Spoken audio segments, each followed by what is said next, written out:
Ok, agora nós estamos online, tá bem? Boa tarde, professor Eugênio, boa tarde quem estiver nos assistindo. Meu nome é Maristela Pimentel Alves, eu sou brasileira, vivo em Berlim, sou arquiteta, não sou da área jurídica e sou militante já há muitos anos, e a militância em função da liberdade do Lula desde o começo de 2017, na verdade era antes, contra a perseguição do Lula. Nós temos um coletivo aqui na Alemanha, que atua em Berlim e várias outras cidades. Estamos fazendo muitas coisas, organizando muitas manifestações para o dia 7, estamos trabalhando junto com os comitês internacional e o comitê nacional, junto com a jornada Lula Livre, tá? Bem, é isso. Eu vou falar um pouquinho do professor Eugênio. O professor Eugênio foi convidado para participar na verdade, vai ser uma palestra dele, depois vão ter perguntas, né? O professor Eugênio Aragão é advogado, doutor em Direito Internacional Público pela Universidade Ruhr de Bochum, na Alemanha, mestrado em Direito Universidade de Essex, Reino Unido, estudou Direito na UNB, Universidade de Brasília, onde hoje é professor do curso de Direito. Foi ministro, ele é sócio do escritório Aragão e Ferraro Advogados, e foi ministro da Justiça no governo da Dilma Rousseff, né? Ele vai falar hoje sobre os aspectos jurídicos do processo do Lula e o papel da Lava Jato, e depois da fala dele virão as perguntas, tá? E qualquer pergunta que o senhor tenha, professor Aragão, o senhor me pergunte, por favor. Tá bom. Bom, para mim é uma grande satisfação de estar aqui com vocês. Tenho um apreço muito grande pela Alemanha, onde fiz o meu doutorado, em Bochum, mas também, na verdade, morei na Alemanha quando era pequeno também, já cresci aí. Tenho irmã morando aí na Alemanha também. E vou com alguma frequência para aí. Então, para mim, é uma grande satisfação estar aqui com vocês para falar sobre a Lava Jato e sobre o processo do Lula. Podemos resumir isso num título, né? A politização da justiça e a judicialização da política, né? Na verdade, é esse o processo que nós estamos vivenciando no Brasil já há uns 5 anos. Pode-se dizer até mais, na verdade. Desde 2005, se nós formos pegar o processo do Mensalão, a gente já assiste essa extrema politização da justiça no Brasil, que gerou algumas disfuncionalidades. Mas, como disse o Gilmar Mendes, no outro dia, um dia desses daí que estava falando sobre os meninos da Lava Jato, há por trás disso um claro projeto de poder, né? Um projeto de poder corporativo de uma instituição que, ao longo dos anos aí pós-constitucionais, passou por algumas mudanças muito drásticas na sua composição e na sua própria doutrina de atuação corporativa. Mas vamos por etapas. Nós temos que entender, para entender esse processo da Lava Jato, temos que entender os atores. Quem são esses atores, né? Quem são os procuradores da chamada República de Curitiba, né? No Brasil, nós sempre tivemos um Estado fraco, um Estado autoritário, porém fraco. Um Estado que não consegue chegar, vamos dizer, aos rincões do país e deixa muita gente desprovida de serviços básicos e de, vamos dizer, daquelas vantagens que se tem quando o poder público investe em políticas públicas. Esse Estado fraco, ele se caracteriza também por uma fragmentação enorme da vontade política dele, né? O presidente da República pode muito, mas não pode tudo. O Congresso pode muito, mas não pode tudo. O Judiciário, bom, o Judiciário que são elas, né? O Judiciário parece que, nesses últimos anos, ocupou um vácuo de poder e cresceu dentro desse vácuo de poder enormemente, muito mais do que deveria crescer. Numa democracia, num Estado democrático de direito, o judiciário ele existe para resolver conflitos de direito e, eventualmente, sim, interpretar as leis para resolver esses conflitos, que podem ser conflitos de natureza interindividual ou podem ser conflitos coletivos. Mas ele existe para isso, não mais do que isso. O judiciário não pode se substituir aos outros poderes quando há um conflito com eles para fazer política no sentido amplo, né? Mas, infelizmente, é o que tem acontecido. A Constituição de 88, como reação à ditadura militar, ela foi, vamos dizer, ela foi muito perspicaz em não permitir concentração de poder na mão de ninguém. Para isso, na época, se idealizou que, criando uma instituição controladora que fizesse um contraponto aos arbítrios da administração, se poderia garantir, vamos dizer, alguma estabilidade no Estado de Direito brasileiro. E para isso foi criado esse novo Ministério Público, que já vinha se habilitando como um órgão de resolução de conflitos coletivos desde a Lei da Ação Civil Pública de 1985. Depois, com a reforma também o Código do Consumidor e tudo mais, essa instituição foi criando um verdadeiro networking com a sociedade civil e foi ficando muito prestigiada. E temos que fazer a justiça. Naquela época, os atores desse Ministério Público eram idealistas. Não eram pessoas que estavam buscando o poder a todo custo, mas buscavam, sim, na medida do fortalecimento desse órgão, poder ser um agente de transformação social, né? Nós tínhamos, na época, vários atores dentro do Ministério Público com visão progressista, né? E alguns, inclusive, vieram a ser procurador-geral da República, como, por exemplo, Cláudio Fonteles, né?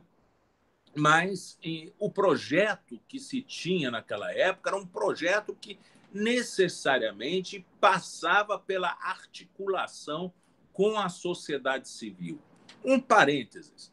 Na década de 80, quando isso começou a germinar, nós passamos por um período de forte ativismo social, principalmente nos grandes centros urbanos, com as criações das associações de moradores, Federação das Favelas do Estado do Rio de Janeiro, a FAFERJ, né? Isso tudo gerou um ativismo social muito grande e o Ministério Público passou a participar desse ativismo social. Então, isso fez parte de todo um projeto naquela época. E o Ministério Público era um ator desse, estava no meio disso. Bom, o que aconteceu? Quando veio a Constituinte, de 1987, 88, o Ministério Público estava perfeitamente habilitado para ser um ator importante na relação entre o Estado e a sociedade.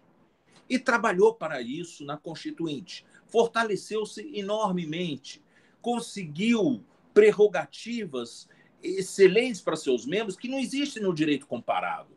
O membro do Ministério Público no Brasil ele tem as mesmas garantias que um juiz, né, de independência, de atuação autônoma, de gestão autônoma do seu órgão, e lhe foi dada essa missão de ser, vamos dizer, o tutor, ou melhor, diferentemente da Alemanha e outros países, não há lógica nenhuma na remuneração no serviço público, né?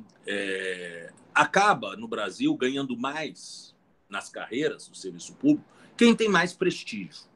É aquela coisa, quem não chora não mama, né?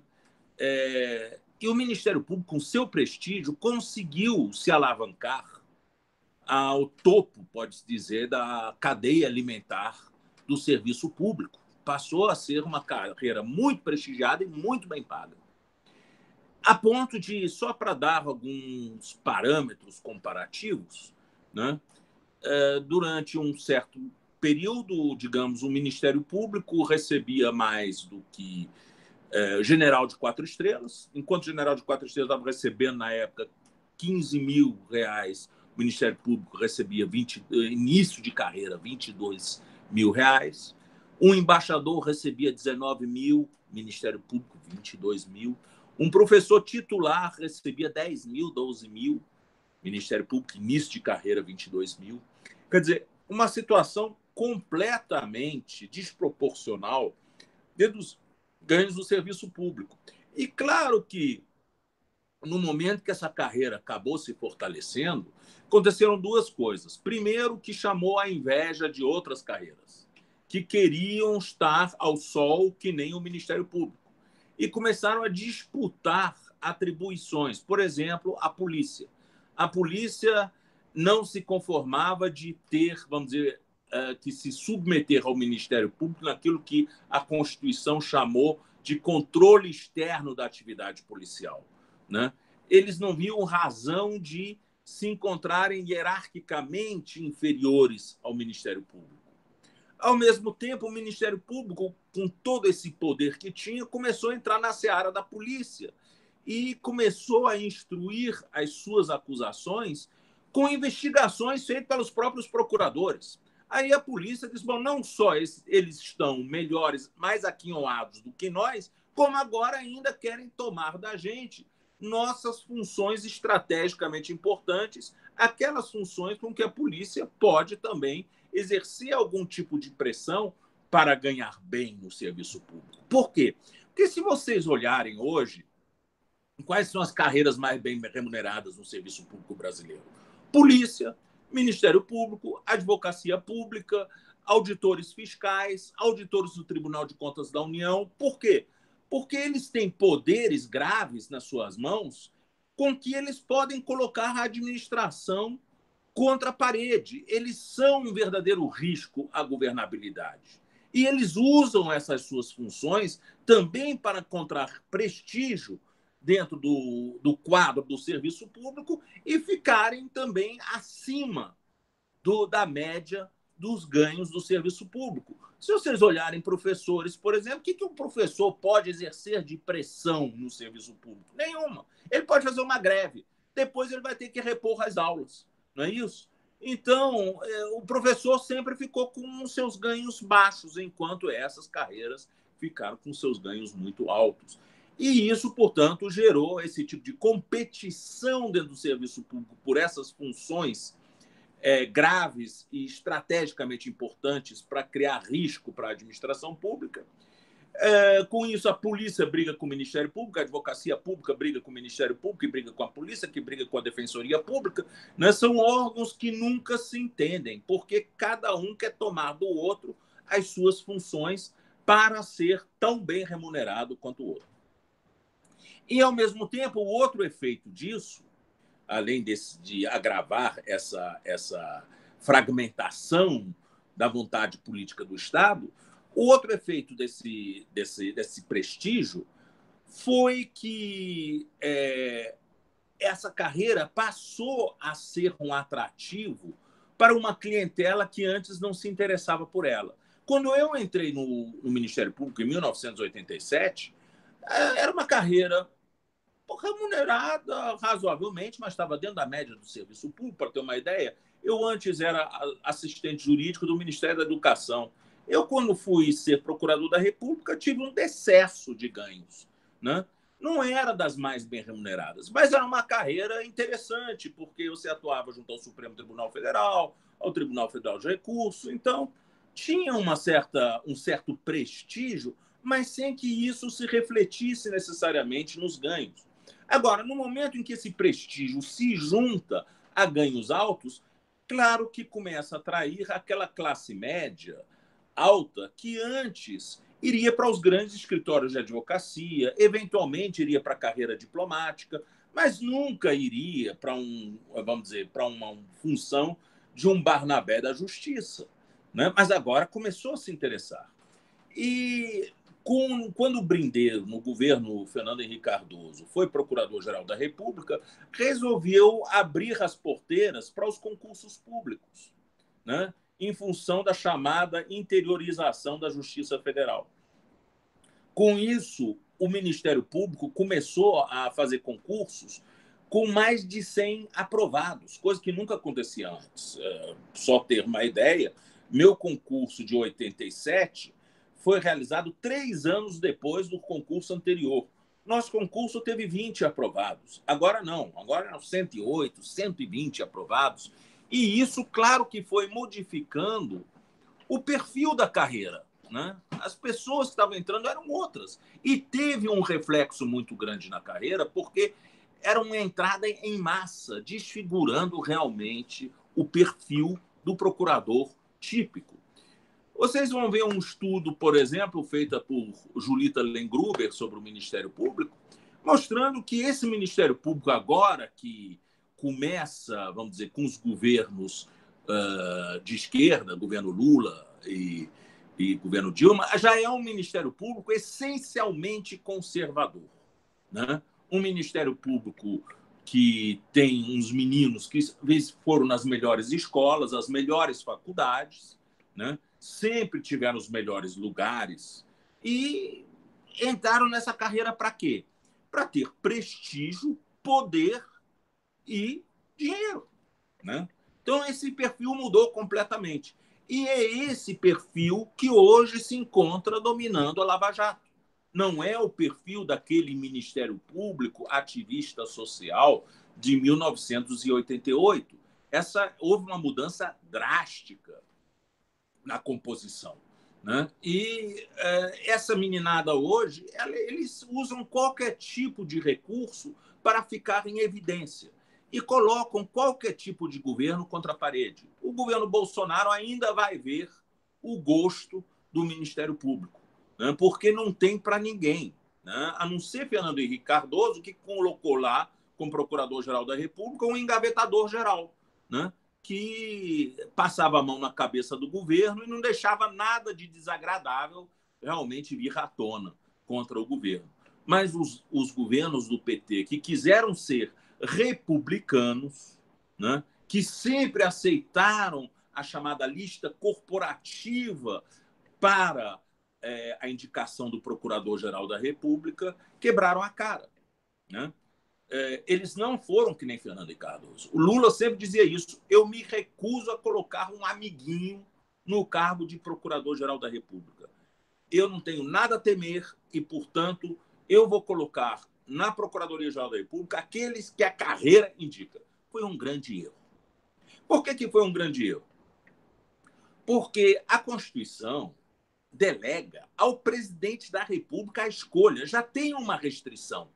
A escolha tem que recair sobre alguém da carreira. Isso já é uma restrição. Já tem outra restrição. Ele tem um mandato de 2 anos. Ele só pode ser destituído pelo Senado. Mas é importante que a vontade política para indicação seja afirmado por quem tem a legitimidade do voto, que é o presidente da República. Os procuradores, a carreira, não tem legitimidade nenhuma para indicar esse procurador-geral. O que a sociedade ganha com isso? De uma carreira de uns meninos concurseiros indicarem o procurador-geral. Mas me parece que o Lula, nos 2 mandatos dele, ele teve uma visão torta sobre o que era a corporação do Ministério Público. A Associação Nacional dos Procuradores da República sempre teve uma boa interlocução com a esquerda, desde a época do governo Fernando Henrique Cardoso, né? Então, de alguma forma, o PT, que veio do sindicalismo, enxergou nessa associação um sindicato e achou que era simpático. Bom, o sindicato é trabalhador, o sindicato é de esquerda, né? Então vamos trabalhar com a ANPR, e resolveu prestigiar essa ANPR. Só que a Associação dos Procuradores da República, assim como a Associação de Magistrados, não é sindicato, né? É sindicato só na medida em que está preocupado com os seus ganhos e com as vantagens da carreira. Mas não é um sindicato no sentido estrito. Por quê? Sindicatos existem para contrabalançar aquilo que se chama mais-valia, ou seja, a exploração da mão de obra pelo capital. É para isso que existem sindicatos. É uma estrutura criada para tornar o capitalismo apetitoso, né, para os trabalhadores. É isso que são os sindicatos. Agora, no caso da magistratura, do Ministério Público, dessas grandes carreiras do serviço público, não existe mais-valia. Qual é a mais-valia? Onde é que está a exploração da mão de obra de um procurador da República pelo capital do Estado? Não. O procurador da República ele é pago pelos contribuintes, né? Dentro de um orçamento aprovado pelo Congresso Nacional. Não há que se falar em mais-valia. Portanto, não há luta de classes nesse jogo da remuneração do serviço público, né? Pelo menos não nessas altas carreiras, que são, vamos dizer, o topo da cadeia alimentar do serviço público. Eles são uma elite. Então, na verdade, essas associações são muito mais um mecanismo de apropriação do Estado. Eles querem uma parte do Estado para chamar de seu, né? E usam esse Estado para se prestigiar. Usam seus poderes para isso. Então, é um mecanismo muito diferente e o PT errou muito em não ter reconhecido os riscos desse mecanismo de apropriação do Estado pela corporação do Ministério Público e aceitou essa lista tríplice. Bom, com isso nós passamos a ter alguns procuradores que não se sentiam nem um pouco obrigados em relação ao governo que os indicou, mas muito mais obrigados em relação à classe que os elegeu, né? E isso levou a atitudes que alguns chamariam de independência do governo, mas, na verdade, oportunismo corporativo, né? O mensalão já foi uma parte disso, porque Antônio Fernando, quando fez a acusação do mensalão, ele pegou esses meninos muito bem instruídos, todos eles com excelente formação, para fazer a denúncia. E esses meninos fizeram uma denúncia política, uma denúncia que agradou a corporação enormemente, que encontrou eco numa mídia que queria desgastar o governo do PT e se fez ali um laboratório da articulação da corporação com a grande mídia. Isso foi o mensalão. Foi um laboratório para o que viria depois. No mensalão se tentou derrubar o governo Lula e não se conseguiu. Antônio Fernando, pelo menos, e Gurgel tiveram esse cuidado de ir até um certo ponto para atender às demandas corporativas, mas não chegaram a colocar em risco a governabilidade. Lula nunca foi tangenciado pelo mensalão. Foram os companheiros do partido, mas ele mesmo nunca foi tangenciado, né? Mas, quando Rodrigo Janot é escolhido, ele é escolhido de outra forma. Aí tem também muita questão da personalidade do procurador-geral, né? Muita questão da personalidade. Rodrigo é um carreirista.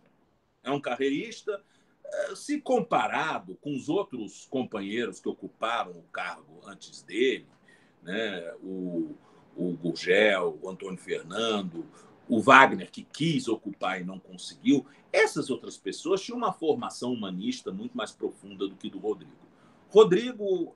A carreira dele, o Rodrigo Janot, a carreira dele profissional, começa como advogado do Banco Nacional, né, do Magalhães Pinto.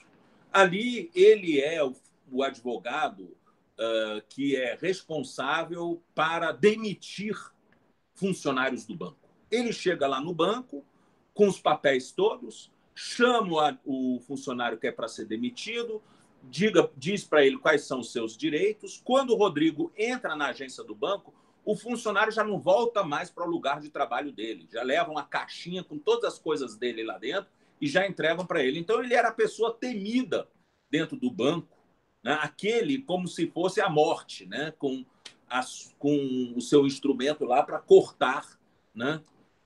A sua enxada para cortar as cabeças. Esse era o Rodrigo Janot. E ele me falou isso pessoalmente, algumas vezes, que ele não sentia nenhum remorso, ele achava, bom, perdia realmente o emprego um pai de família, mas um outro pai de família ia para o lugar dele. Então não tinha nenhum problema. Ou seja, é uma pessoa que tinha um sangue frio, né? Muito carreirista. Fez esse concurso para procurador da República para chegar em Brasília. Ele se transferiu de Belo Horizonte para Brasília, mas como procurador, ele ficou na primeira instância. Ele nunca foi para o Supremo, nunca teve, vamos dizer, um brilho próprio na carreira, né? Mas onde é que ele conseguiu se adiantar? Ele grudou em pessoas na carreira que sabiam que podiam alavancá-lo. Cláudio Fonteles, Wagner Gonçalves, e ficou na cola dessas pessoas que acabaram puxando ele para cima. E ele conseguiu ser, por indicação do Wagner, conseguiu ser presidente da Associação Nacional dos Procuradores da República. Depois disso, ele vai ser diretor-geral da Escola Superior do Ministério Público da União e consegue, portanto, com isso, dar um brilhozinho à carreira dele para poder almejar, fechar a chave de ouro, né? Todo esse esforço profissional dele sendo procurador-geral da República, que era o sonho dele, né? Era um sonho pessoal. Só que o Rodrigo, para isso, ele se aliou a pessoas que eram de esquerda, né? A mim, ao Wagner, e realmente eram 30 anos que a gente conhecia ele. A gente sabia de algumas fraquezas dele, mas sabia também que ele não era mau caráter, pelo menos nunca tinha mostrado isso antes. Então, acreditando em Rodrigo Janot, a gente começou a achar, bom, então é a vez dele para ser procurador-geral, e foi feito todo um trabalho, eu estive à frente disso, junto à presidente da República, junto ao ministro da Justiça, junto ao advogado-geral da União, para que ele fosse indicado para ser procurador-geral da República. Note-se que o Rodrigo era o primeiro da lista, porque ele fez uma campanha profissional. Ele contratou gente de imprensa, de publicidade, para fazer a campanha dele. Nunca antes uma campanha tinha sido feita desse jeito. Agora, ele tinha uma situação difícil. Por quê? Porque a presidente da República era uma mulher. E tinha duas mulheres na lista tríplice. A Ela Vieco Folkmer de Castilho e a Débora Duprá. As duas pessoas claramente progressistas e que contavam com simpatia da Dilma. Então, foi um osso duro de roer de fazer Rodrigo Janot procurador-geral. Quem foi essencial nisso, a pessoa mais importante para isso, foi Sigmaringa Seixas e, por outro lado, também o ministro Ricardo Lewandowski. Foram os dois que realmente fizeram a diferença para chegar o nome dele a presidente Dilma Rousseff, que nem o conhecia, nem sabia quem ele era.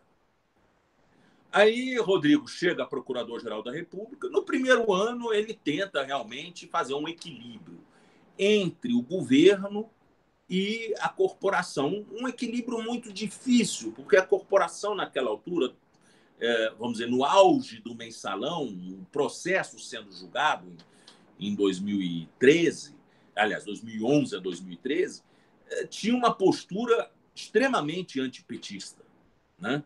E ele tendo sido indicado por pessoas do núcleo do PT, né? Ele fez um verdadeiro jogo com José Dirceu, a quem ele visitou, trouxe Genuíno 2 vezes para a casa dele para jantar, né? Então, ele fez todo um jogo de publicidade dele junto à esquerda que permitiu ele chegar lá. Agora, ele fica naquela situação. A categoria é de direita e ele contando com apoio da esquerda, né? E no primeiro ano ele tentou fazer esse equilíbrio, mas logo a situação começou a entornar. Por quê? Porque ele tinha convidado em agosto Genuíno ainda para jantar na casa dele, quando ele prometeu a Genuíno que ele ficaria, Genuíno, ficaria tranquilo, porque ele não ia deixar acontecer nada a Genuíno. E umas 3 semanas depois de tomar posse como procurador-geral da República, o que Rodrigo Janot faz? Pede a prisão de Genuíno. E sendo que Genuíno estava numa situação muito delicada, ele tinha tido um infarto na aorta, né? Então, uma situação de risco de vida. Ele não quis nem saber, mandou prender, né? E aí a coisa realmente, ele começou a mostrar a face dele, uma pessoa que não quer correr risco por outras pessoas, que tem um projeto de carreira dele que vai acima de tudo. Eu fiquei, naquela época, numa situação, vamos dizer, constrangedora, porque eu era vice-procurador-geral eleitoral dele, e eu entendia o meu papel ali garantir que as eleições de 2014, dentro daquele ambiente extremamente contaminado de 2013, com aquelas manifestações, fosse uma eleição justa, que ninguém tentasse instrumentalizar aquela crise daquele momento para criar obstáculos para o PT e para seus candidatos. Isso aí, vamos dizer, era uma missão. Não que tratasse de beneficiar o PT, mas que não deixasse, em bom português, fazer sacanagem, né? E tanto que foi uma eleição, apesar de tudo, bastante equilibrada, né? Ninguém foi beneficiado, e no final Dilma consegue vencer por uma margem muito pequena, né? Mas depois das eleições parece que o caldo derramou, né? Derramou o Rodrigo Janot em 2014, né? Portanto, no primeiro ano, no ano da eleição, ele permite a instalação dessa força-tarefa da Lava Jato. Os antecessores dele nunca deixaram se criar formalmente forças-tarefas. Primeiro, porque não existe previsão legal. Não há nenhuma normativa interna a respeito de forças-tarefas. E Antônio Fernando e Gurgel sempre debocharam dessa pretensão dos meninos da base da carreira de criar forças-tarefas, dizendo que esses meninos estavam vindo muito Miami Vice, né? Porque não havia espaço para task force dentro de Ministério Público. Eles já falavam isso debochadamente. Nunca deixaram criar forças-tarefas. Por quê? O que dizia Antônio Fernando sobre forças-tarefas? A força-tarefa é um aparato tão vistoso, que ninguém cria uma força-tarefa para arquivar um processo. Então, o tamanho da força-tarefa exige dessa força-tarefa que ela entregue um produto, né? Portanto, já está de antemão determinado que vai haver muitas denúncias, muita polícia, muito helicóptero, muito showzinho e, sobretudo, muitas condenações e prisões, né? Então, não se pode trabalhar desse jeito. O Ministério Público, ele, a partir da Constituição de 88, ele é um magistrado. Então, ele tem que trabalhar com o princípio da legalidade. E ele é um fiscal da lei, significa que, quando ele sabe da inocência de alguém, ele é obrigado a pedir absolvição. O Ministério Público não é um Ferrabras, né? E isso, os seus antecessores, os antecessores de Rodrigo Janot, sempre tiveram esse tipo de cuidado, de não permitir que o Ministério Público desandasse para ser um Ferrabras. E por isso foram contra essas forças-tarefas. Mas Rodrigo não. Rodrigo, ele faz o quê? Ele se cerca no seu gabinete de gente nova da carreira, deixa os antigos mais experientes para lá, e esses novos fazem ele, então, levar ao Conselho Superior um ato de designação dessa força-tarefa Lava Jato. Ao mesmo tempo, ele, embevecido pelo apoio corporativo, resolve aceitar um convite para ir para os Estados Unidos em março de 2014, né, para visitar o Departamento de Estado, de visitar o Departamento de Justiça, visitar a Organização dos Estados Americanos, o Banco Interamericano de Desenvolvimento e outros, para um projeto corporativo grande. Não há dúvida nenhuma de que, naquela visita, ele lança as raízes para o trabalho entre os Estados Unidos e o Brasil na Lava Jato, né?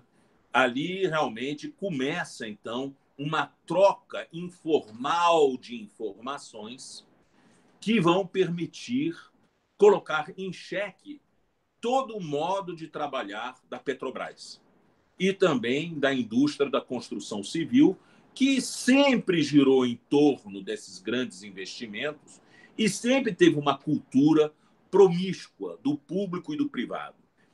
Só um parênteses. Na época de Shigeaki Ueki, como presidente da Petrobras, isso é, no governo Médici, né, já se sabia, já se falava na Wall Street que a Petrobras era a estatal que mais bem remunerava no mundo, porque só tinha milionário desfilando nos Estados Unidos. Isso na época do Médici. Quer dizer, a gente sabe que a Petrobras sempre teve esse problema de opacidade de sua atuação empresarial, porque os investimentos sempre foram bilionários. É uma empresa gigantesca.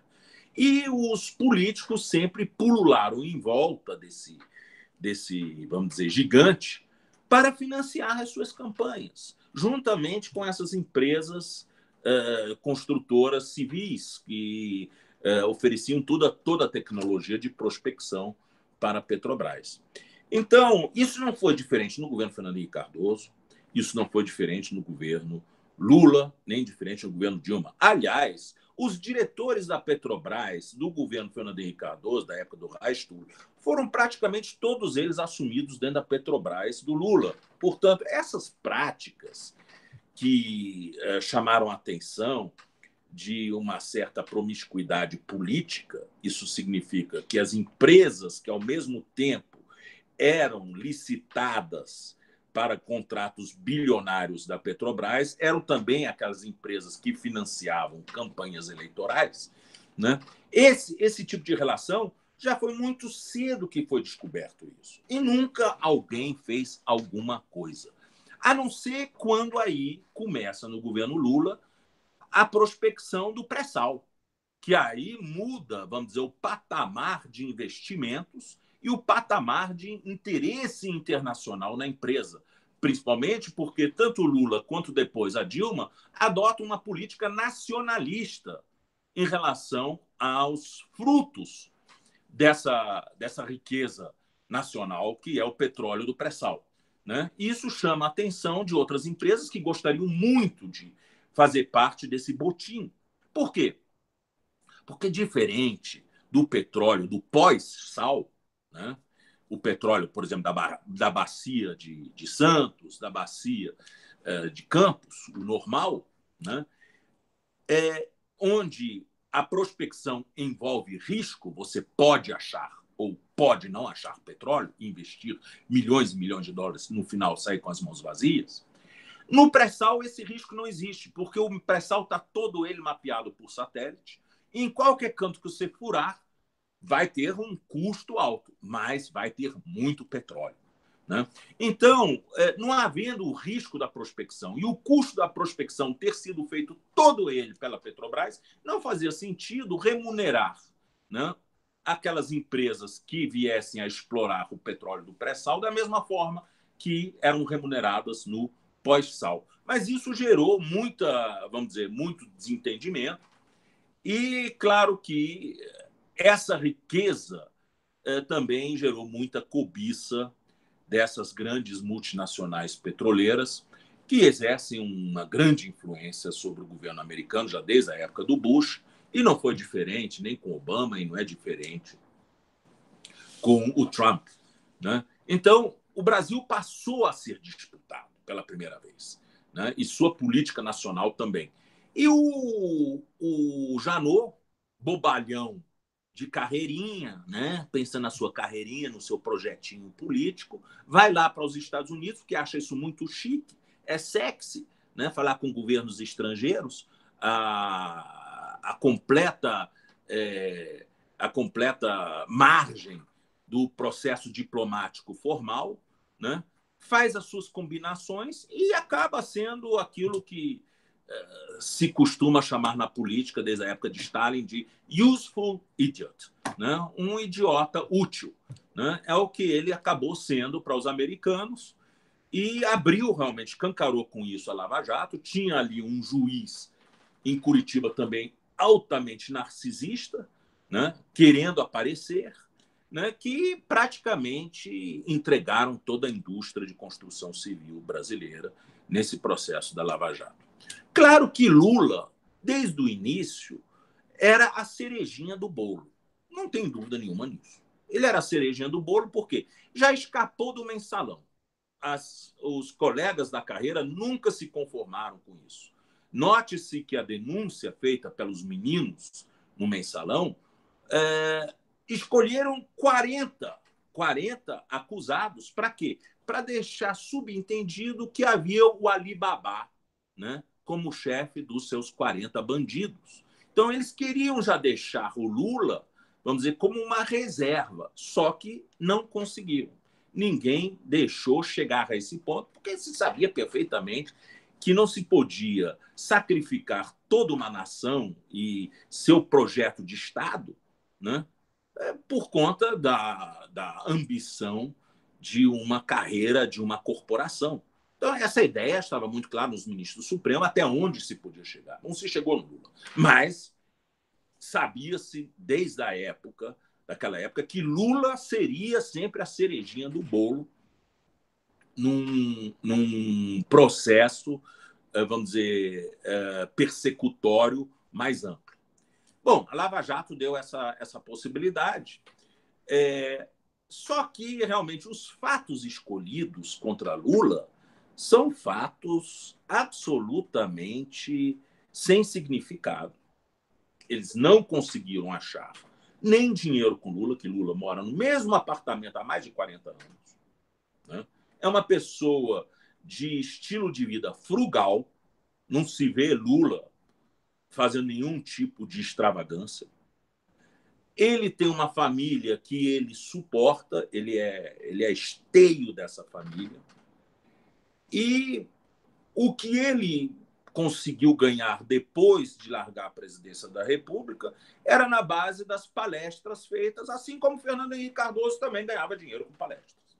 Né? E com isso ele conseguia razoavelmente manter aquele Instituto Lula e conseguia dar algum apoio à sua família. Era isso. Mas nunca a ponto de dizer que Lula tinha recursos. Não. Ele sempre teve uma vida frugal, muito diferente do antecessor dele, Fernando Henrique Cardoso, que sabe-se lá como, né, conseguiu um apartamentão, que é um verdadeiro palacete, lá em Gípolis, muito além dos ganhos de um professor da USP aposentado. Né? Então, quer dizer, isso nunca foi perquirido. Agora, Lula, que mora em São Bernardo do Campo, no mesmo apartamento de sempre, então, contra ele se diz que ele teria feito um negócio com a OAS sobre um apartamento no Guarujá que nunca lhe pertenceu. Vamos ver o que aconteceu, o que foi esse apartamento.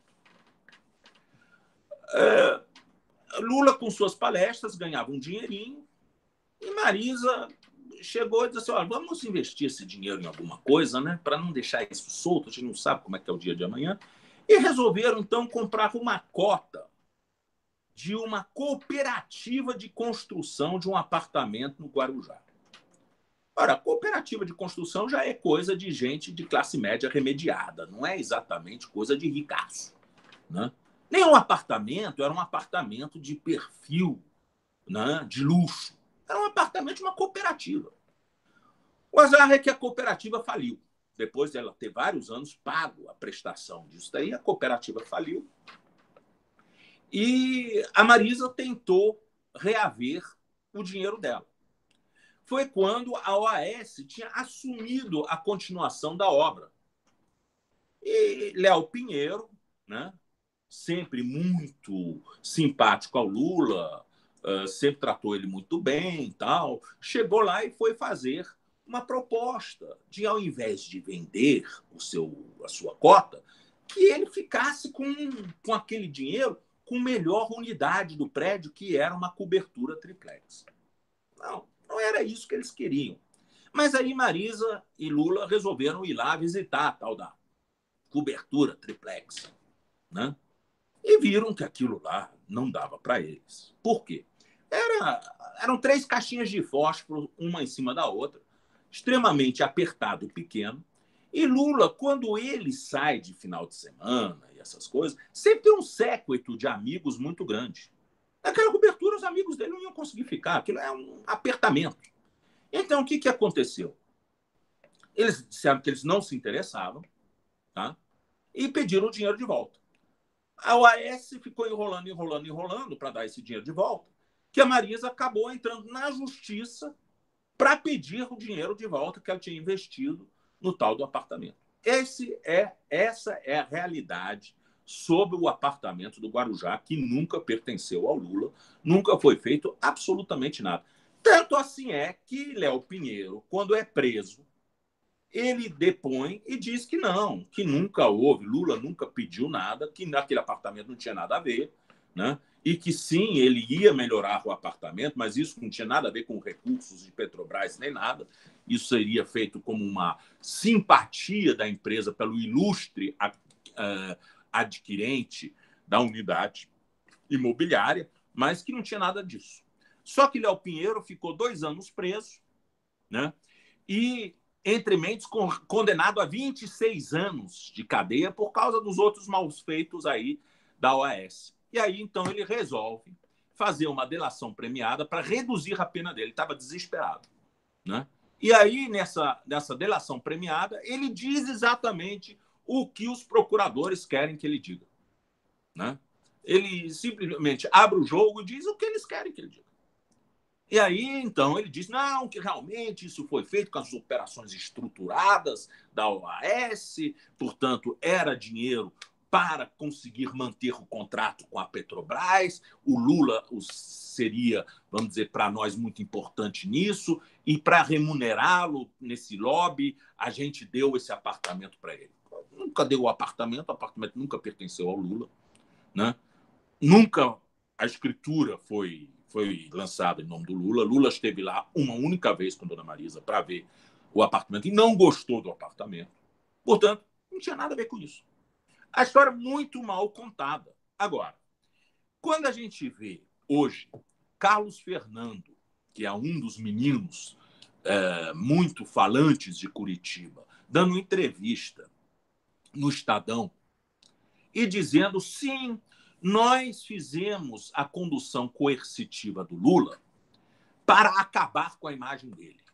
Sim, nós publicamos sim as escutas indevidas porque era importante realmente mostrar ao país o que estava acontecendo para que Lula realmente e Dilma tivessem a sua reputação diminuída para que a gente pudesse ir para cima deles, né? Ou seja, hoje nós temos uma confissão de alguém que tinha um papel central na Lava Jato, de que tudo isso era feito para destruir a imagem e a reputação de Lula, né?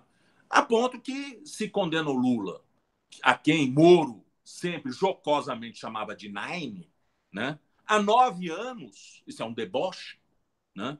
De reclusão, e depois, a toque de caixa, o Tribunal Regional Federal, né, confirma essa condenação, mas aumenta a pena para 12 anos e 9 meses. Né? E isso a toque de caixa no ano eleitoral, precisamente sabendo que Lula era candidato à presidência da República. Né? E essa condenação foi feita a toque de caixa e já antes tinha se estabelecido uma jurisprudência no Supremo Tribunal Federal, passando por cima do inciso 57 do artigo 5º da Constituição, que diz que a presunção de inocência prevalece até ao trânsito em julgado da sentença penal condenatória. E, nesse caso, o Supremo, então, passou a entender que a execução provisória da pena, depois de confirmada a condenação pela segunda instância, não configuraria nenhuma violação da presunção de inocência. E, portanto, as pessoas podem ser presas para cumprir pena depois da confirmação. Então, isso foi feito a toque de caixa para prender Lula. Né? E Lula está preso, hoje pode-se dizer, sim, claramente, é um preso político. Né? E as pessoas que, vamos dizer, tentaram agir na contramão disso, sofreram duras consequências, como, por exemplo, o desembargador Rogério Favretto, do Tribunal Regional Federal da 4ª Região, que deu um habeas corpus para Lula se livrar solto e poder participar da campanha eleitoral, e teve a sua liminar descumprida por ordem de um juiz de primeiro grau do Moro. A coisa foi tão descarada que Moro, realmente, com isso, mostrou claramente a sua intenção política de não deixar Lula participar das eleições. A coisa foi tão descarada que depois que o PT consegue ser vencido numa campanha sórdida do Bolsonaro, com mentiras distribuídas a rodo em cima de um impulsionamento industrial de fake news por mensagens em redes sociais, o Moro aceita ser ministro da Justiça do vencedor, do adversário, do principal inimigo do PT. Então, a coisa ficou muito clara, né? A coisa está sendo até descarada. E hoje nós estamos vendo Lula sendo alvo de um verdadeiro esforço de silenciar, né? De silenciá-lo. Agora, por exemplo, com a nova administração da Superintendência Regional da Polícia Federal lá no Paraná, nós estamos vendo, por exemplo, os advogados não poderem mais ter um amplo acesso, como eles tinham antes, ao Lula. Só podem ir 2 advogados por dia, cada um ficando 1 hora, o que fere completamente o Estatuto da Ordem dos Advogados e certamente deverá ser objeto de alguma inquirição em algum momento. Mas esse é o estado das coisas. E é por isso, portanto, que Lula é, sim, um preso político. Ele foi preso para não poder concorrer nas eleições, que ele teria ganho de Bolsonaro e seria, enfim, hoje, presidente da República. Muito obrigado. Estou aqui à disposição de vocês para quaisquer perguntas. Muito obrigada, professor. Foi ótimo. Eu tenho várias perguntas aqui de pessoas da Alemanha, que vivem na Alemanha, e pessoas também que vivem no Brasil. Eu gostaria de colocar primeiro as perguntas das pessoas que estão aqui na Alemanha, e se o senhor achar que já está respondida, por favor, me avise, tá bem? Um momento. A primeira pergunta é da Uriara Maciel. A Uriara Maciel é uma militante política aqui em Berlim, vive aqui em Berlim, e ela é muito ativa no movimento contra o racismo, movimento das mulheres e movimento pelo Lula livre também, tá? Ela é do coletivo Mulheres Pretas de Berlim. Diante de tantos escândalos envolvendo a Operação Lava Jato, vide fundo Dallagnol e a soltura de Temer e demais comparsas, o que falta para que esta farsa seja desmascarada e o julgamento sem provas do presidente Lula anulado? Uma esperança.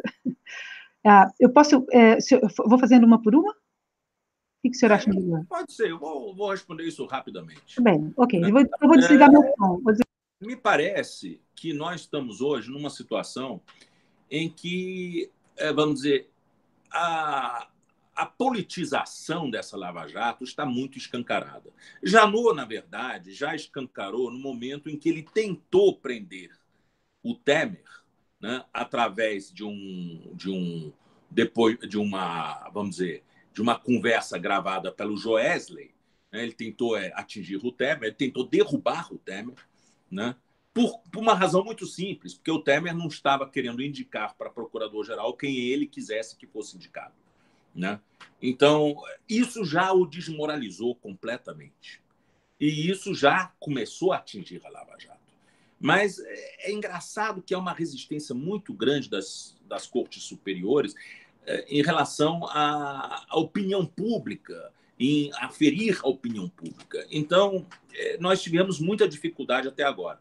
Mas eles foram longe demais. Com essa Fundação Lava Jato e agora com esse embate deles contra o Supremo Tribunal Federal por conta da competência da Justiça Eleitoral, começou realmente vamos dizer, a cair a ficha de muitos ministros de que a Lava Jato, se não colocar freio, daqui a pouco os alvos da Lava Jato são os ministros do Supremo Tribunal Federal, né? E isso me parece que está mudando um pouco o clima e também aliado à morte trágica do neto do Lula, isso tudo gerou um caldo hoje que me parece que pode dar alguma modificação nessa situação do presidente Lula. Esperemos que sim. Vamos então para a próxima pergunta. Vamos então para a próxima pergunta. A Érica Caminha Hassmann, do coletivo que eu pertenço, um membro do coletivo também, do Deutsche Initiative Lula Livre, tem uma pergunta para o senhor. Se o senhor acha que se tivesse sido ministro da Justiça antes daquela data que o senhor entrou, teria conseguido barrar os desvarios da Lava Jato? Olha, isso é muito difícil de dizer, né? O ministro da Justiça não tem ascendência sobre o Procurador-Geral da República. né? O ministro da Justiça, ele é um agente político, né? Ele tem, vamos dizer, a função de intermediar conflitos entre o governo e o judiciário, mas não é a ponto de poder impedir uma onda desse tamanho como aqui, esse tsunami que o Janot criou. Tá? E tinha outro problema. O Zé Eduardo, quando ele era ministro da Justiça, ele tinha um problema que era manter um equilíbrio de um governo que contava, dentro do seu seio, com pessoas que eram inimigos do PT. Né? Então, esse equilíbrio era extremamente complicado. Só como exemplo, não houve uma única demarcação de terras indígenas na época do Zé Eduardo. Por quê? Porque havia a bancada ruralista que estava na base de apoio do governo e não podia ser desagradada essa base de apoio do governo. Quando eu fui ministro da Justiça, o PMDB já tinha saído do governo, já tinha declarado guerra a Dilma. Então, eu tive a liberdade de fazer aquilo que o Zé não fez, que foi pegar tudo aquilo que estava dentro do armário de terras indígenas e tratar de identificar, reconhecer e demarcar o que tinha para demarcar. E realmente fiz isso. Gerei uma crise enorme na bancada ruralista, mas, como se costuma dizer, é uma banana para eles, porque, afinal de contas, não tinha mais ninguém deles apoiando o governo. Então, isso dá uma liberdade para a gente fazer coisas que o Zé não tinha liberdade de fazer. Agora, isso sim, né? Houve uma enorme tendência, uma tendência muito forte de eu ir para o Supremo Tribunal Federal no lugar do Fachin, né? A Dilma queria me indicar, acabei não sendo indicado por pressões dentro do Supremo Tribunal Federal, principalmente Gilmar Mendes, né? Que fez todas as pressões que ele pôde fazer para impedir que eu fosse indicado. Mas isso, com certeza, aí eu acho que haveria uma diferença. Se tivesse no lugar do Fachin, com certeza a Lava Jato teria tido um outro encaminhamento e provavelmente o impeachment também. Agora, como ministro da Justiça, eu não tenho essa certeza, não. A Márcia...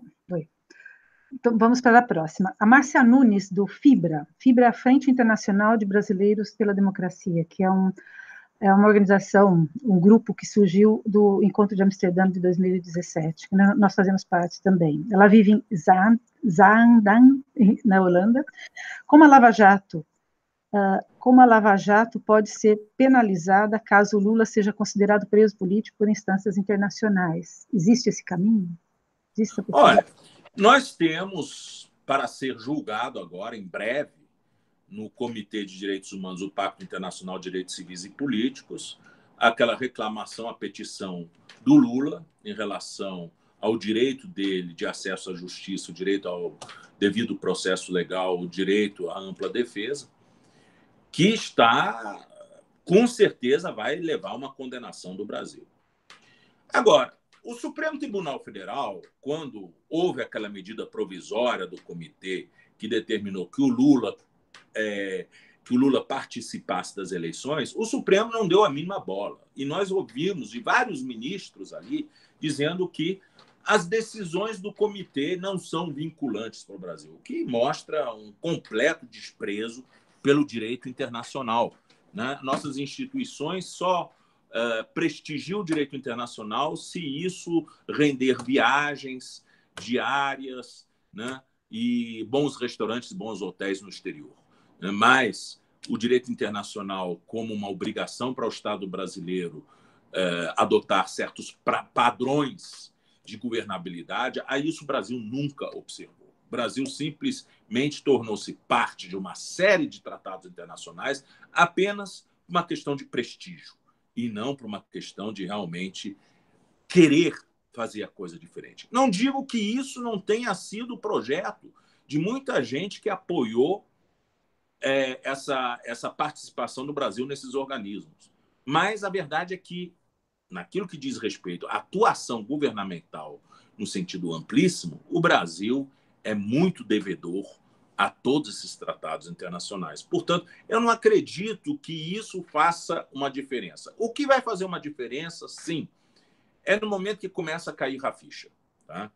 E eu acho que essa ficha está caindo, porque a situação que o Brasil está vivendo hoje é uma situação de calamidade pública, né? Nós temos um governo que não governa, que só sabe ficar deblaterando nas redes, xingando, falando mal, e, sobretudo, tendo como alvo hoje o Supremo Tribunal Federal, por conta da postura de alguns ministros que são garantistas, né? Então, esse ataque e essa dissolução da institucionalidade por esse governo fascista, isso está realmente criando uma mudança no clima, né? E eu acho que isso é mais capaz de gerar alguma mudança de postura do que uma instância internacional.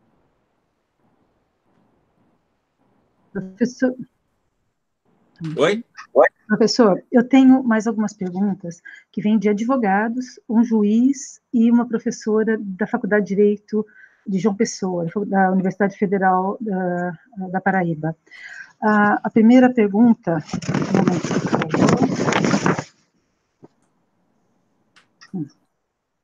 Tá aqui.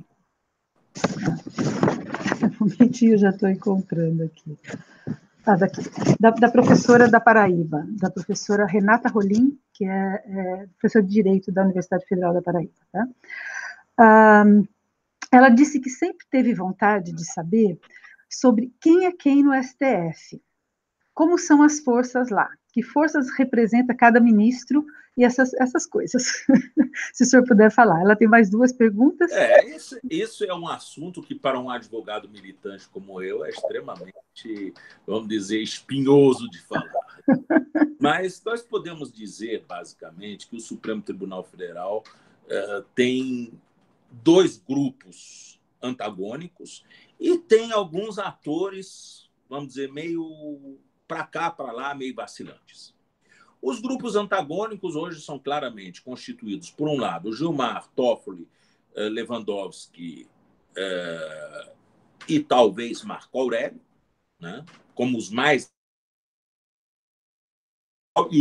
atacados nas redes sociais bolsonaristas. E, do outro lado, vocês vão ter Alexandre de Moraes, Fachin, Fux e Luiz Roberto Barroso e Carmen Lúcia, né? Então, tem esse. E depois vocês têm dois que, assim, às vezes pendem para um lado, às vezes pendem para o outro, que é o Celso de Mello e a Rosa Weber, né? Que não tem uma postura muito clara em relação a vamos dizer, ao que clube eles participam, né?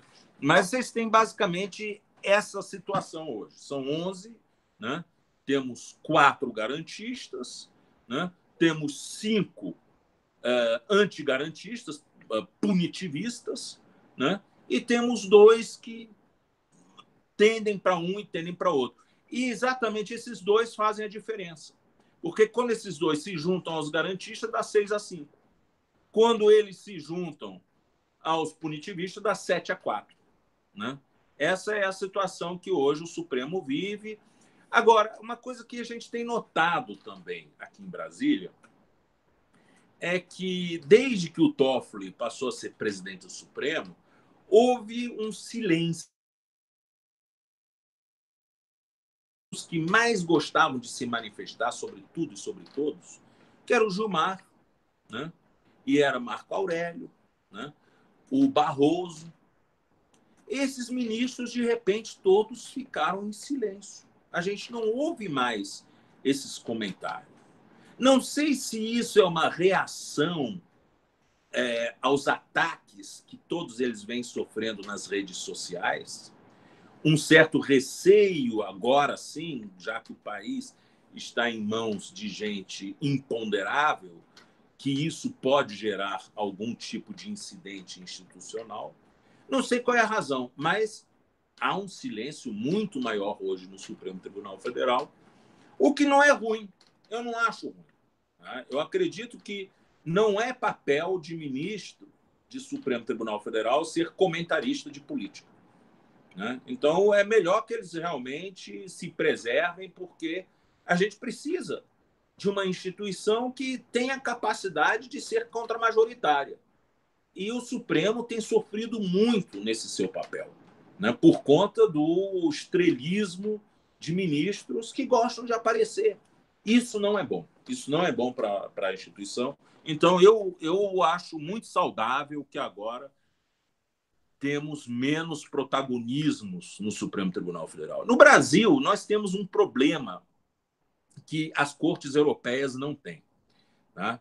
Na Europa, Portugal, França, Espanha, Alemanha, né, os tribunais eles decidem em câmara. Tá? Os debates não são públicos. Os debates entre os juízes são a portas fechadas. O que vem de público é a proclamação do resultado. Então, não há esse esgarçamento público das relações entre os julgadores. Uma vez eu conversei com o Procurador-Geral da República de Portugal.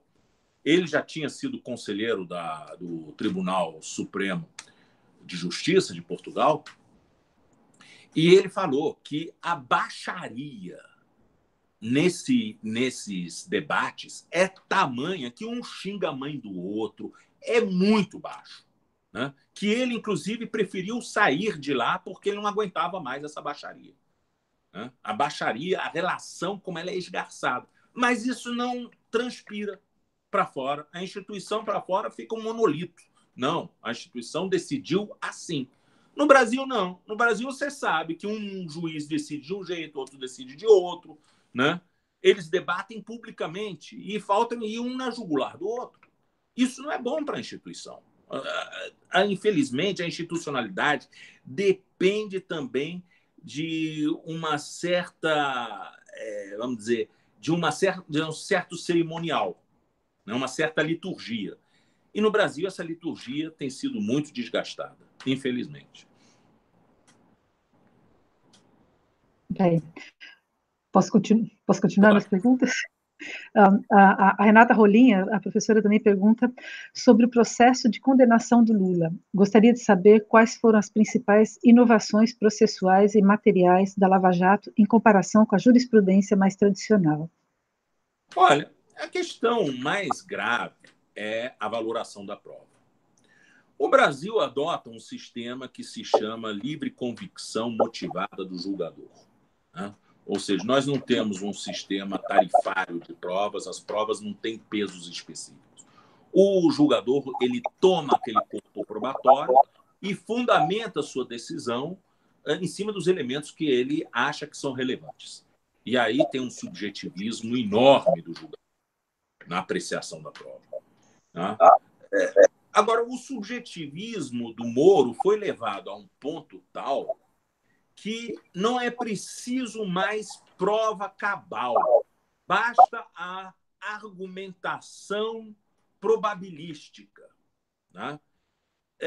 Isso é uma inovação. Né? Simplesmente não havendo prova, ou, na verdade, tinha uma única prova, que era o quê? A delação feita por Léo Pinheiro. Apenas isso. Né? Não tinha mais nada. O resto tinha quase uma centena de testemunhas inocentando Lula.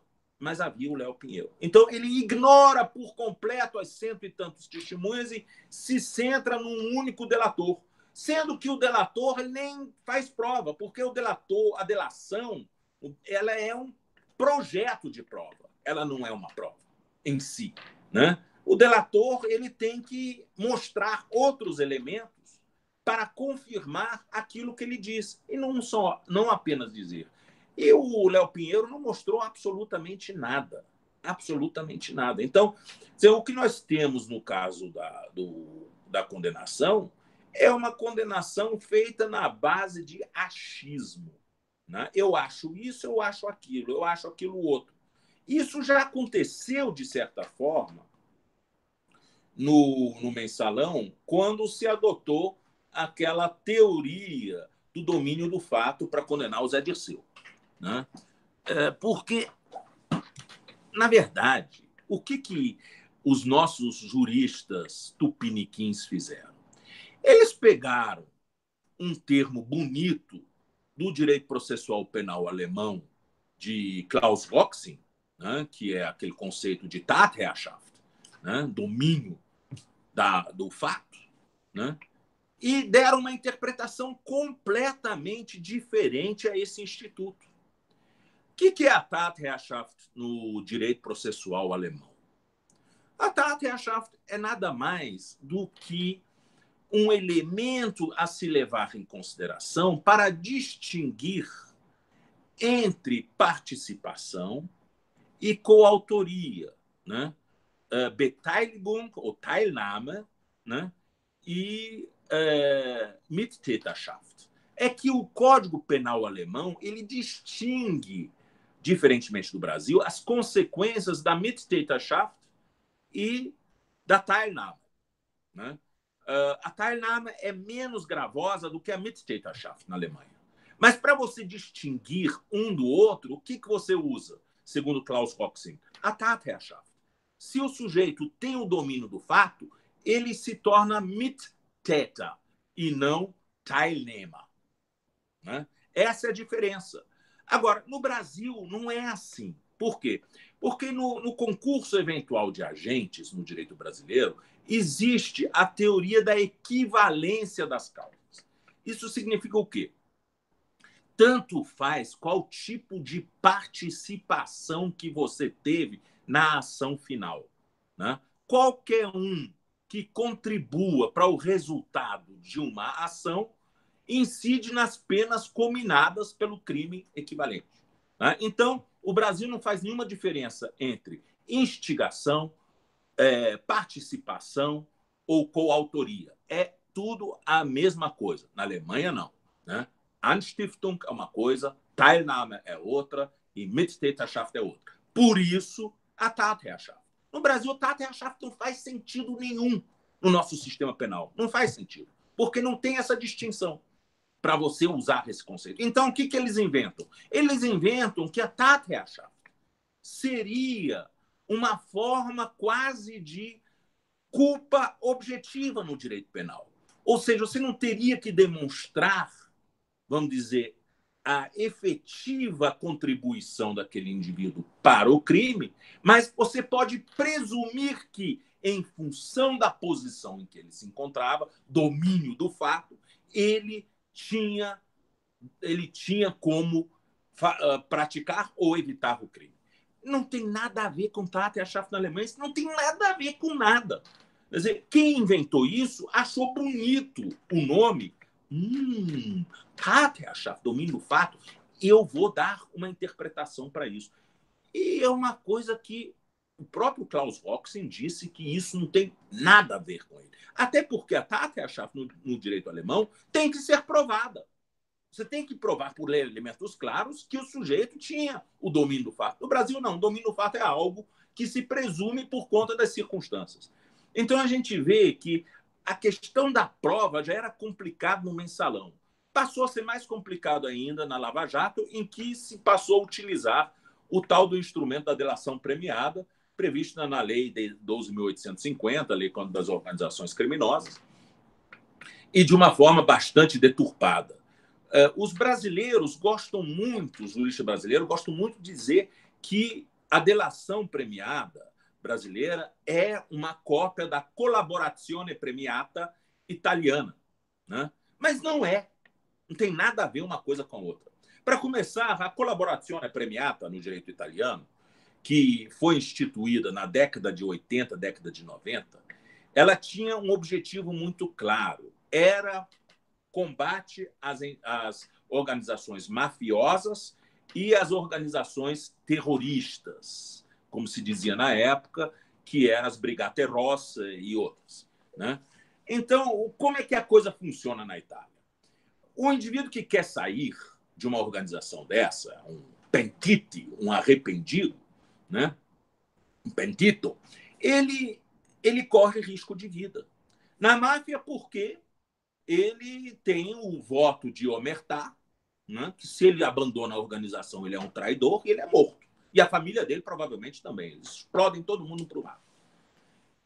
E no caso dos terroristas, as organizações terroristas também. O sujeito que quer sair é visto como um traidor e também pode levar bala.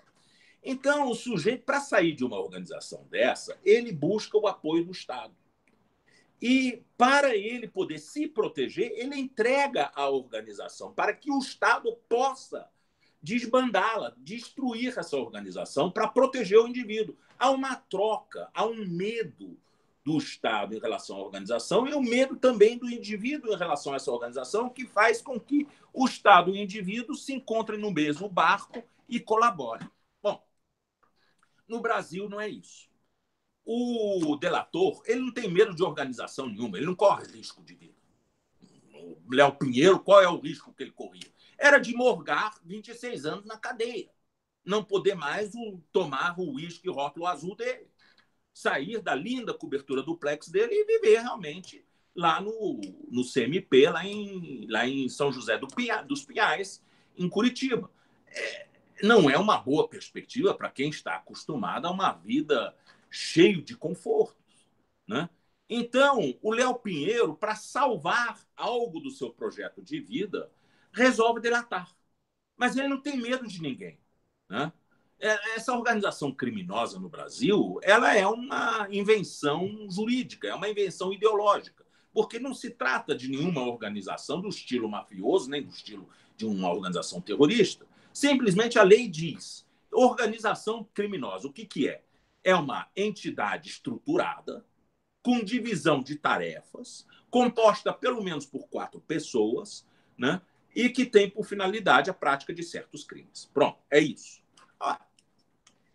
Entre esses crimes, lavagem de dinheiro, por exemplo. Isso é uma definição tão ampla, tão ampla, tão ampla de organização criminosa, que você pode até colocar a lojinha de tecido do seu Salim, lá no Saara do Rio de Janeiro, para ser uma organização criminosa. Vou lhe explicar como. O seu Salim e sua esposa, né, a Karina, eles mantêm aquela loja de tecidos. O seu Salim, ele cuida do estoque, a dona Karina cuida do caixa, o genro cuida da logística de transportar as coisas e a filha cuida de atender os vendedores. Bom, entidade estruturada, composta por 4 pessoas, divisão de tarefas, não é isso? E o que eles fazem? Eles sonegam impostos, eles não pagam ICMS. E como é que eles fazem isso? Simplesmente maquiam a contabilidade deles e não emitem notas fiscais. Não é isso? Bom, isso é lavagem de dinheiro, grosso modo. E eles são 4, uma entidade estruturada, claro, tem alvará de funcionamento e tudo mais, divisão de trabalho, isso é uma organização criminosa. Agora, dizer que a loja do seu Salim é uma organização criminosa, isso chega a ser, vamos dizer, até um deboche, né? Então, essa é a situação real. Quer dizer, nós temos uma legislação que definiu de uma forma tão ampla que você coloca qualquer coisa. Um partido pode ser uma organização criminosa, um governo pode ser uma organização criminosa, qualquer coisa pode ser uma organização criminosa. E isso está errado, né? E essa é, vamos dizer, isso é um problema da legislação brasileira que foi levado ao extremo da perversidade dentro da Lava Jato. Bem, a próxima pergunta. O Ricardo de Castro Nascimento é um juiz federal do Brasil e ele tem uma pergunta. Qual a sua opinião sobre a legalidade da prisão preventiva do ex-presidente Temer? Olha, ali eu estou com um desembargador Ratier. Os fatos não são fatos atuais, né? São fatos que já são do conhecimento do Ministério Público há algum tempo, né? Portanto, não tem atualidade, não tem razão, premência para se classificar a situação dele de liberdade, o status libertatis dele, como um risco à instrução criminal, um risco à aplicação futura da pena ou um risco à ordem pública, né? As coisas já vinham acontecendo com conhecimento de muita gente. Aliás, o próprio Ministério Público dizia isso, né? Então, eu vejo muito essa prisão como um ato espetacular que teve por objetivo, na verdade, levantar um pouco a moral da Lava Jato depois de 2 semanas de refrega, quando eles perderam não só a Fundação Lava Jato, como também perderam a questão da competência da Justiça Eleitoral no Supremo Tribunal Federal. E havia também já uma situação de animosidade entre essa turma da Lava Jato e a Procuradora-Geral. A Procuradora-Geral já há algum tempo está muito preocupada com a possibilidade de Dallagnol ou alguém desse perfil vir a ser Procurador-Geral da República. Não pela figura de Dallagnol, pessoa dele, mas pelo perfil. Quer dizer, aquele tipo de sujeito que gosta de aparecer, de causar riscos e que não sopesa, né, o preço que o país paga por determinados tipos de atuação.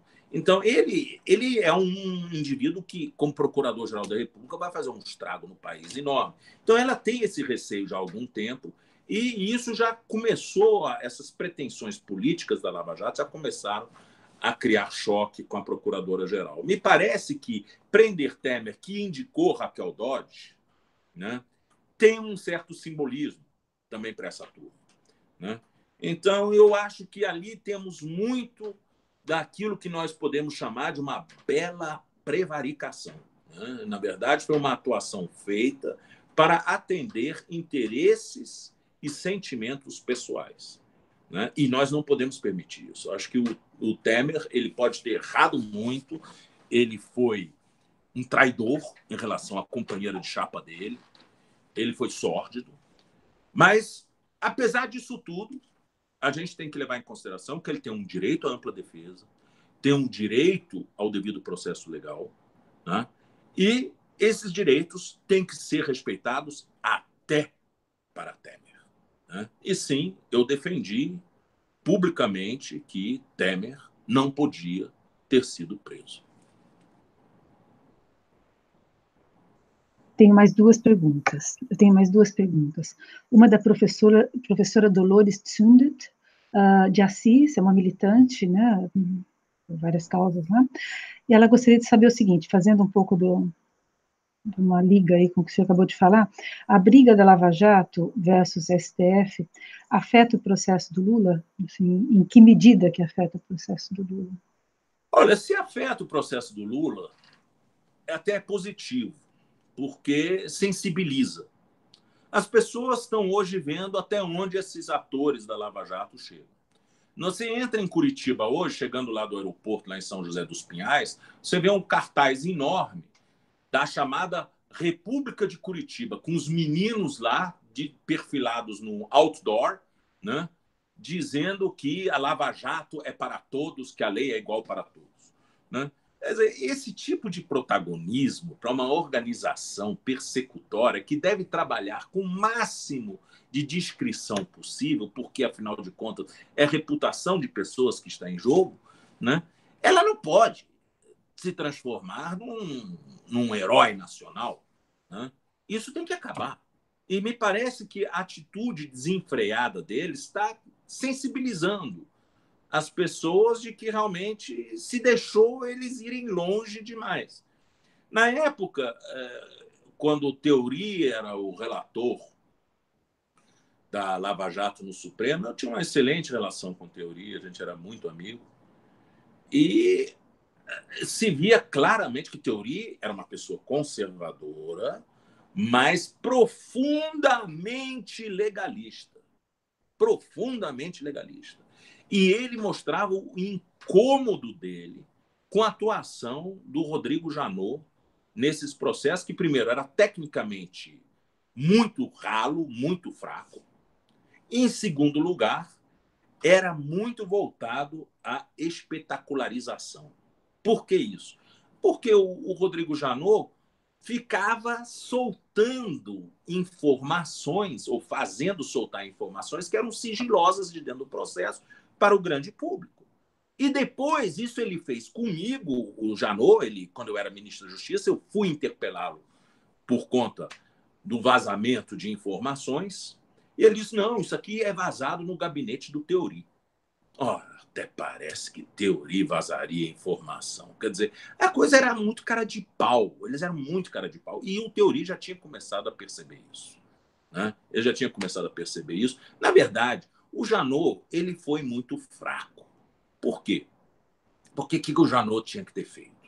Ele era o procurador-geral da República. Na hora que esses meninos aparecem com esse caso enorme, ele tinha que assumir a liderança dessa investigação. Por quê? Porque tinha pessoas com foro privilegiado envolvidas. Ele disse, não, quem vai conduzir a investigação sou eu.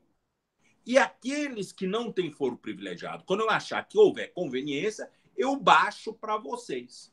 Mas não o contrário. O que ele fez? Ele deixou a força-tarefa pegar o grosso e o controle da investigação toda, e quando a força-tarefa via que tinha alguém de foro privilegiado envolvido, aí mandava para o Supremo. Isso é inversão da ordem natural das coisas. É o Supremo que tem que mandar para a primeira instância, não a primeira instância ficar vendo quando é que eu vou mandar para o Supremo Tribunal Federal. Né? Então, ele perdeu liderança, ele ficou na mão desses meninos. E ele tinha um medo enorme por causa da carreira dele. Né? Ele tinha um medo enorme. Porque a verdade é o seguinte, houve uma tentativa, durante um certo tempo, do Zé Eduardo e do Márcio Tomás Bastos e do Sigmaringa, de salvar a empresa nacional desse enorme tsunami que era a Lava Jato. Então, se começou a cogitar de processos de leniência em relação a essas empresas. E um advogado, a mando dos três, foi lá conversar com o Janot e propôs um acordo de leniência. O Janot leu aquele acordo e disse, não, se os meninos lá embaixo concordarem, por mim está bem. Esse advogado ele vai para Curitiba não para falar com os meninos, e sim para falar com a Polícia Federal. E apresenta para a Polícia Federal o acordo. Ó, o Procurador-Geral da República diz que por ele está tudo bem. A Polícia Federal liga para os meninos e diz, olha, tem aqui uma coisa estranha. O Procurador-Geral está acordando aí leniência com um advogado que disse que estava tudo bem. Vocês têm que abrir os olhos. Os meninos acharam que Janot estava julgando nas costas dele e revoltaram. Passaram a matéria para a Globo, né? E colocaram os seus cargos na Força-Tarefa todos à disposição. O Rodrigo ficou louco, ficou doido, com medo dele ser estraçalhado na mídia. Então, o que ele faz? Ele convoca todos esses meninos para Brasília. Ficaram 2 dias no gabinete do Rodrigo, isso eu presenciei, nos tapas, no cacete. Né? No final, ficou acordado o seguinte, nós não nos metemos nos processos do Supremo Tribunal Federal e você não se meta nos processos da primeira instância. Ora, como é que um procurador-geral da República, a quem a Constituição atribui a condição de chefe do Ministério Público da União, artigo 128 da Constituição, ele deixa que os meninos façam uma divisão de tarefa desse jeito. Chefe é chefe. A Constituição diz que o Procurador-Geral da República é chefe. Ele não é rainha da Inglaterra. Chefe manda. Né? Então, ele não poderia ter deixado isso. Agora, ele era um fraco. Ele tinha medo da reputação dele. E ele tinha um sonho de ser Procurador-Geral da República por 4 anos. Então, ele precisaria do voto novamente da rapaziada e precisaria novamente que a Dilma viesse o confirmar. Então, é isso. Né? É isso que infelizmente, aconteceu. Então, vou fazer a última pergunta, né, que é do advogado. Eu vou fazer a última pergunta, que é do advogado Danilo Tarpani, de Santos. Ele faz algumas indagações, mas ele quer saber o seguinte: não seria estratégico para a luta agora pela liberdade do Lula, no nível nacional, internacional, que se focasse, que se escolhesse alguns itens e não adotasse umas pautas tão amplas, né? Como, por exemplo, a questão do apartamento, né, que são coisas que são mais fáceis de explicar todo o processo e mostrar claramente que a questão da perseguição por meio jurídico, né, é isso que ele está querendo saber. Eu tenho tentado explicar da maneira mais simples possível. Sempre que me perguntam internacionalmente também, aqui, por exemplo, o Schultz esteve aqui em Brasília, esteve em São Paulo, estive com ele quando ele foi visitar o Lula, e eu explico simplesmente desse jeito que eu estou explicando para vocês. Eu busco não entrar muito na questão jurídica, porque isso, enfim, as pessoas não têm como guardar todos os detalhes. Direito penal, a gente normalmente é seletivo nos argumentos. A gente pega uns 3, 4 argumentos fortes, a gente centra neles. No momento que você passa a fazer que nem no processo civil, querer pegar todas as nulidades e ir uma a uma, né, tentando desmontá-la, você acaba tendo petições quilométricas que dificilmente são lidas. E a chance de você ganhar é relativamente pequena. Então, eu acho sim, eu acho que existem inúmeras nulidades no processo do Lula, tá? Mas não dá para enfrentá-las uma a uma para o grande público. O que você tem que basicamente dizer para o grande público é mostrar esse engano, essa enorme enganação que é essa questão do triplex. Agora, também em relação a Atibaia, que não é diferente, aliás, até mais escandaloso, porque a juíza fez um copy and paste de sentença e disse que o Léo Pinheiro eram 2, né? Aldemário e Léo Pinheiro, as 2 testemunhas, quando o Léo Pinheiro, Léo é só o apelido dele, o nome dele é Aldemário. Né? Então, quer dizer, a juíza trata o Léo Pinheiro como se fossem 2 testemunhas, depois diz que não é o sítio, chama de apartamento, ou seja, ela fez claramente, ela confessou, ela fez um copy and paste da sentença, o que, para mim, é claramente uma nulidade. Né? Não há fundamentação suficiente numa sentença que é produzida desse jeito. Né? Mas o que se pode denunciar é isso. É o quê? É essa história muito mal contada, a perseguição sistemática a ele, o descumprimento de medidas internacionais, o descumprimento de uma ordem de habeas corpus por articulação de um juiz de primeiro grau. Um juiz que condenou o Lula e o perseguiu durante anos a fio e depois virou ministro da Justiça. Um procurador da República que pertenceu à Lava Jato, que se aposenta e confessa que a condução coercitiva do Lula foi feita para acabar com a reputação dele. E, da mesma forma, também a publicação ilegal das interceptações telefônicas. Quer dizer, esses fatos são os fatos que mais impactuam a opinião pública. Se a gente entrar em filigrana processual, pode, vamos dizer, ser importante para um operador do direito raciocinar, mas não impactua. É isso. Professor Eugênio, muito obrigada. Tá? Obrigado a vocês. Estou aqui à disposição. Por bastante tempo, né? O senhor falou, nossa, foi excelente para nós, assim, é um grande impulso, esclarecimento de muitas dúvidas que nós temos por aqui também. E os próximos passos, agora eu vou juntar os 2 vídeos, que acabaram saindo 2, colocar legenda, pretendo colocar a legenda em alemão. Antes de divulgar, quero passar pelo senhor, né? Que o senhor deu uma olhada, está no alemão, e depois tocar para frente e divulgar o máximo possível esse vídeo, que ele é muito ilustrativo, ele é didático, ele é ótimo, histórico, tá bem? Dispõe. Tá, muito obrigada pela sua atenção, pelo tempo que você dispôs. E eu queria só fazer um agradecimento no ar aqui ainda ao Wesley Divino, do canal Resistentes, que me ensinou a fazer isso daqui, entendeu? Ensinou a gente do coletivo da Iniciativa Lula Livre, tá bom?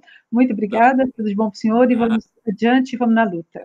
Tá? Vamos à luta, tá bom.